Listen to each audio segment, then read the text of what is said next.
Experiences in Vietnam show very clearly that market economy and international economic integration are substantial for poverty reduction.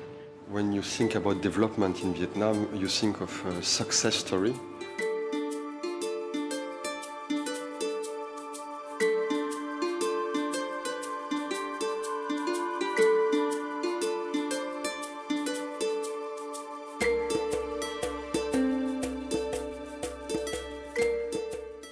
Only 20 years ago, Vietnam was amongst the poorest countries in the world, but it is now set to join the ranks of middle-income countries. How has it made this remarkable recovery?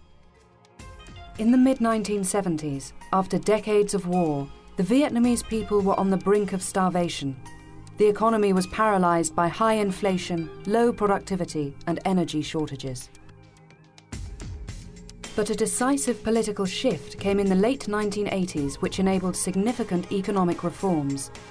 The new Doi Moi, or renovation policies, aimed to improve living standards. They were targeted at agriculture, the expansion of consumer goods production, and the increase of foreign trade. Equity and social cohesion were central to the Doi Moi policies.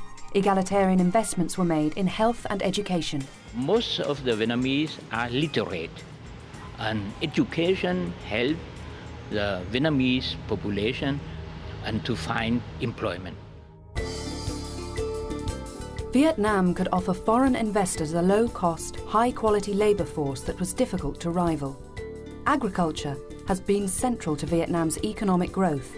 Egalitarian land reforms, careful trade liberalisation and investment have paid off. Exports have risen at an average 21% per year between 1991 and 2007.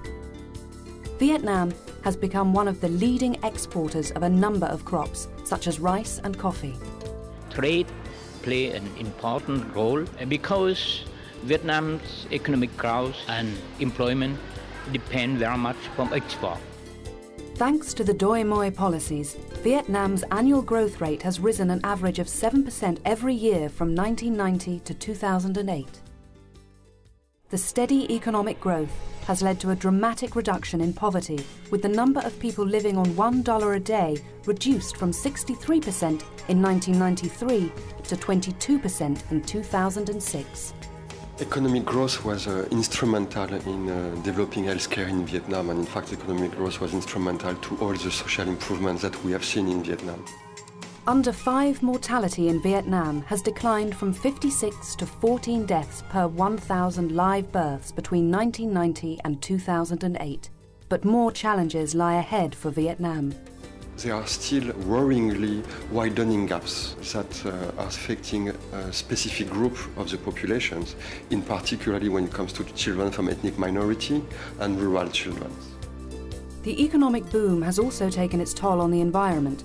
Preserving the country's forests and biodiversity have been sidelined in the name of financial gain. Unless measures are taken, the country's growth may be unsustainable. But Vietnam's economic surge is outstanding, and many lessons can be learned from this remarkable model.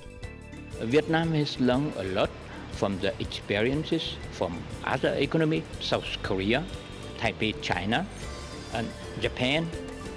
It's important to acknowledge the success stories because it's motivating and it promotes change. To find out more, please visit the website at www.developmentprogress.org.